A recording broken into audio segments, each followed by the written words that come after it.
Assalamualaikum warahmatullahi wabarakatuh. Saya Radina Nara dari kelas 2 PJJ 2 ingin mempresentasikan hasil dari rangkuman pelabuhan. Langkah perencanaan pelabuhan. Yang pertama, menentukan tujuan dan sasaran. Memahami tujuan pembangunan pelabuhan yang sesuai dengan kebutuhan masyarakat dan ekonomi. Lalu yang kedua, prediksi lalu lintas pelabuhan. Melakukan pengumpulan data terkait aktivitas bongkar muat, kunjungan kapal, serta pertumbuhan ekonomi dan populasi. Yang ketiga ada pengolahan data. Pengolahan data itu dibagi dalam 8, yaitu yang pertama menginventarisasi asal dan tujuan barang berikut rute pelayarannya.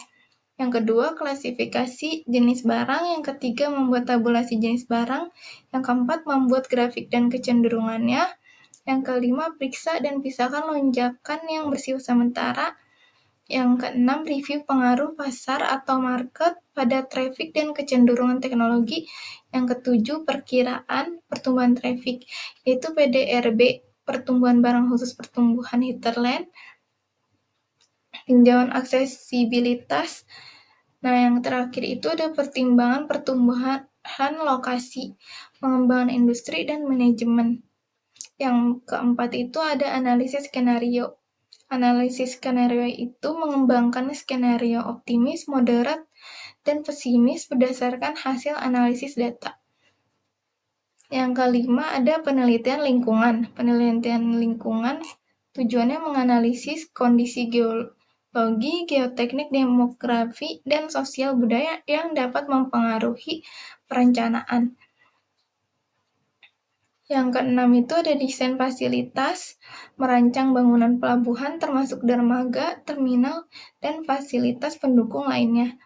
Yang ketujuh itu ada analisis ekonomi, menilai kelayakan investasi dengan menggunakan metrik seperti benefit cost ratio atau BCR, internal rate of return atau IRR, dan net present value atau NPV.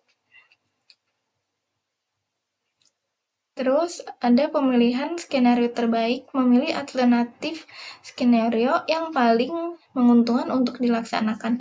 Yang terakhir itu ada pengelolaan dan pengembangan, menyusun rencana pengelolaan yang berkelanjutan untuk operasional dan pemeliharaan pelabuhan.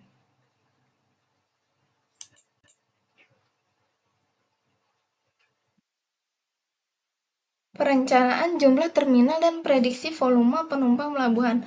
Luas terminal penumpang dihitung dengan rumus luas terminal sama dengan KR dikali G, di mana KR adalah kebutuhan ruangan per penumpang atau 1,2 meter persegi dan G adalah gerakan penumpang pada jam sibuk.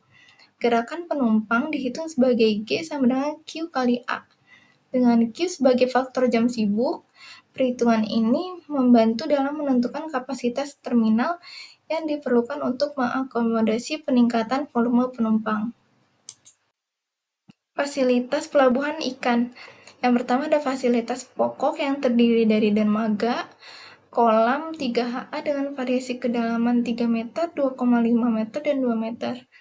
Yang ketiga ada penahan gelombang bagian barat 294 meter dan bagian utara 125 meter. Yang keempat ada jaringan drainase, yang kelima ada rambu navigasi. Terus yang kedua itu ada fasilitas fungsional. Fasilitas fungsional itu terdiri dari fasilitas pemasaran dan distribusi hasil perikanan, yaitu tempat pelelangan ikan, pasar ikan, dan gudang keranjang. Fasilitas perbekalan, tangki BBM dan dispenser, lalu tangki air. Terus ada fasilitas pemeliharaan atau perbaikan gedung utility, tempat perbaikan jaring, dan galangan kapal. Terus ada fasilitas pengolahan atau cold storage. Terus ada kantor, balai pertemuan nelayan, instalasi listrik, sarana komunikasi radio, telepon, fax, dan internet, gardu jaga, WC umum. Lalu yang ketiga ada fasilitas penunjang. Ada perumahan, wisma tamu, tempat ibadah, kantin, pertokoan, dan sarana kebersihan. Di sini ada dasar pertimbangan perencanaan fasilitas laut pelabuhan ikan. Yang pertama itu kondisi pasang surut di lokasi. Yang kedua, dermaga bongkar berjarak sependek mungkin dengan fasilitas darat, khususnya tempat pelelangan ikan atau TPI, dengan tetap mempertimbangkan kedalaman perairan. Penempatan posisi dermaga dilakukan dengan mempertimbangkan arah serta kecepatan arus arah dan kekuatan angin, kestabilan pantai, serta kemudahan gerak kapal. Tinggian dermaga dilaksanakan dengan memperhatikan kondisi pasang surut, tinggi gelombang, dan tinggi dek kapal di atas muka air. Panjang dermaga disesuaikan dengan kebutuhan kapal yang akan berlabuh. Lebar dermaga disesuaikan dengan kemudahan gerak bongkar muat kapal. Lalu di sini ada pelabuhan barang. Di sini ada syarat pelabuhan barang. Yang pertama, dermaga harus panjang dan mampu menampung seluruh panjang kapal, sekurang-kurangnya 80% dari panjang kapal. Hal ini disebabkan oleh proses bongkar muat barang melalui bagian depan maupun belakang kapal, dan juga di bagian tengah kapal. Yang kedua, pelabuhan barang harus memiliki halaman dermaga yang cukup lebar untuk keperluan bongkar muat barang yang berfungsi untuk mempersiapkan barang yang akan dimuat di kapal maupun barang yang akan dibongkar dari kapal dengan menggunakan kran.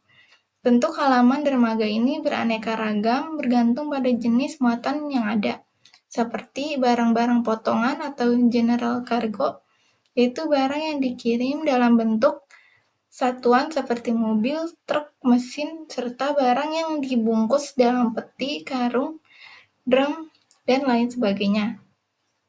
Muatan lepas atau bulk cargo yaitu barang yang dimuat tanpa pembungkus seperti batu bara, biji besi, minyak, dan lain sebagainya. Peti kemas atau kontainer yaitu peti yang ukurannya telah distandarisasi dan teratur yang berfungsi sebagai pembungkus barang-barang yang dikirim.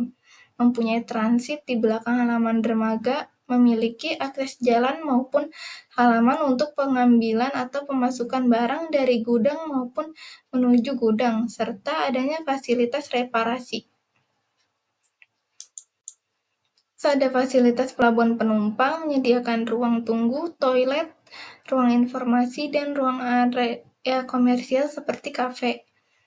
Terus ada fasilitas pelabuhan minyak dikhususkan untuk kegiatan bongkar muat minyak mentah dan produk minyak lainnya dengan infrastruktur keamanan yang kuat.